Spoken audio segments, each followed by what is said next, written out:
வியாழக்கிழமை நைட்டு தங்கச்சி ஊர்லேருந்து வரேன்னு சொல்லியிருந்தாங்க. அவங்க வரேன்னு சொன்ன கையோடய ஏதாவது செய்யலாமேன்னு இட்லி ஊற்றிட்டு பேபிகார்ன் வந்து 65 போடுறதுக்காக வச்சுருந்தேன். அதையே வச்சுக்கிட்டு சரி அதில் வந்து நம்ம காலிஃப்ளவர் குருமா வைப்போம் இல்லையா, அதை மாதிரி வச்சிடலாம் அப்படின்னு குக்கரில் தான் வச்சுருந்தேன். தங்கச்சி வர்றது வந்து வெள்ளிக்கிழமை இங்கே வந்து நம்ம மாயரத்தில் வண்டிக்கார மாரியம்மன் கோயில்னு சொல்லுவோம், அங்கே வந்து பால் குடம் அதுக்காக தான் வராங்க. நான் வந்து இந்த குருமா ஃபஸ்ட்டு குக்கரில் எண்ணெய் சேர்த்துட்டு பட்டை கிராம்பு ஜீரகம் இதை மட்டும் சேர்த்துட்டு வெங்காயம் பச்சை மிளகாய் சேர்த்து நல்லா வதக்கிக்கிட்டேன். வெங்காயம் நல்லா பொன்னரமாக வதங்கினதுக்கு அப்புறம் ஒரு பாக்கெட் பேபிக்கான நல்லா கழுவிட்டு அதை வந்து குட்டி குட்டியாக கட் பண்ணி வச்சுருக்கேன். அதை சேர்த்து நல்லா ஃபஸ்ட்டு வதக்கணும். நல்லா அந்த பேபிக்கான் கொஞ்சம் கலர் மாறுற அளவுக்கு வதக்கிட்டு அதுக்கப்புறம் நம்ம இஞ்சி பூண்டு தக்காளிலாம் சேர்த்துக்கலாம்.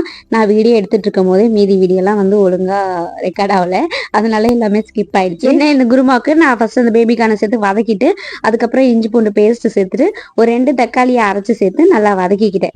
அதுக்கப்புறம் இதில் கொஞ்சமாக கரம் மசாலா, மஞ்சள் தூள், வீட்டு குழம்பு மிளகாய் தூள் இருக்குல்லையா அதை சேர்த்துட்டு கொஞ்சம் மல்லித்தூள் சேர்த்து உப்புலாம் போட்டு நல்லா வதக்கி தண்ணி ஊற்றி கொஞ்ச நேரம் கொதி வந்ததுக்கு அப்புறம் கூட கசகசா பெருஞ்சீரகம் முந்திரி சேர்த்து அரைச்சி ஊற்றிட்டு குக்கரை மூடி ஒரு 3 விசில் விட்டு இறக்கிட்டு கொத்தமல்லி தல்லாம் போட்டு இறக்கணும். இது காலிஃப்ளவர் குருமா மாதிரி இருக்கும், சூப்பராக இருக்கும், ட்ரை பண்ணி பாருங்க.